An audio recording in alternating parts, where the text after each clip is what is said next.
Wahyu kepada Yohanes, pasal 14 ayat 1-5, anak domba dan pengikutnya yang ditebusnya. Dan aku melihat, sesungguhnya, anak domba berdiri di Bukit Sion, dan bersama-sama dengan dia 144.000 orang, dan di dahi mereka tertulis namanya dan nama Bapanya. Dan aku mendengar suatu suara dari langit, bagaikan desau air bah, dan bagaikan deru guruh yang dahsyat. Dan suara yang kudengar itu seperti bunyi pemain-pemain kecapi yang memetik kecapinya. Mereka menyanyikan suatu nyanyian baru di hadapan tahta dan di depan keempat makhluk dan tua-tua itu. Dan tidak seorang pun yang dapat mempelajari nyanyian itu, selain daripada 144.000 orang yang telah ditebus dari bumi itu. Mereka adalah orang-orang yang tidak mencemarkan dirinya dengan perempuan-perempuan, karena mereka murni sama seperti perawan. Mereka adalah orang-orang yang mengikuti anak domba itu, kemana saja ia pergi. Mereka ditebus dari antara manusia sebagai korban-korban sulung bagi Allah dan bagi anak domba itu. Dan di dalam mulut mereka tidak terdapat dusta, mereka tidak bercela. Ayat 6-13, pemberitahuan tentang penghakiman. Dan aku melihat seorang malaikat lain terbang di tengah-tengah langit, dan padanya ada Injil yang kekal untuk diberitakannya kepada mereka yang diam di atas bumi, dan kepada semua bangsa, dan suku, dan bahasa, dan kaum. Dan ia berseru dengan suara nyaring, "Takutlah akan Allah, dan muliakanlah Dia, karena telah tiba saat penghakimannya. Dan sembahlah Dia yang telah menjadikan langit dan bumi, dan laut, dan semua mata air." Dan seorang malaikat lain, malaikat kedua menyusul dia dan berkata, sudah rubuh Babel, kota besar itu, yang telah memabukkan segala bangsa dengan anggur hawa nafsu cabulnya.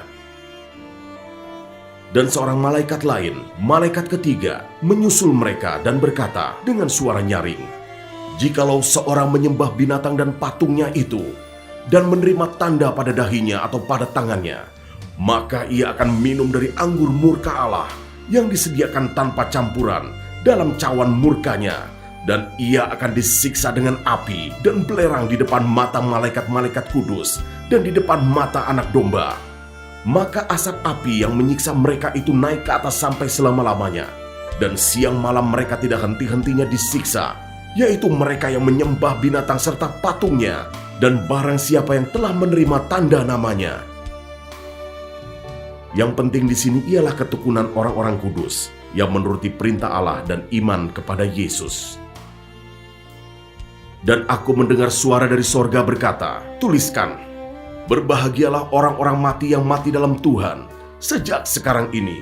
Sungguh, kata Roh, supaya mereka boleh beristirahat dari jerih lelah mereka, karena segala perbuatan mereka menyertai mereka."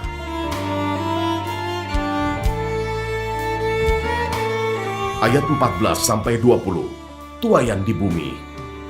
Dan aku melihat, sesungguhnya ada suatu awan putih, dan di atas awan itu duduk seorang seperti anak manusia, dengan sebuah mahkota emas di atas kepalanya, dan sebilah sabit tajam di tangannya. Maka keluarlah seorang malaikat lain dari bait suci, dan ia berseru dengan suara nyaring kepada dia yang duduk di atas awan itu, "Ayunkanlah sabitmu itu, dan tuailah, karena sudah tiba saatnya untuk menuai, sebab tuaian di bumi sudah masak." Dan ia yang duduk di atas awan itu mengayunkan sabitnya ke atas bumi, dan bumi pun dituailah. Dan seorang malaikat lain keluar dari bait suci yang di sorga, juga padanya ada sebilah sabit tajam.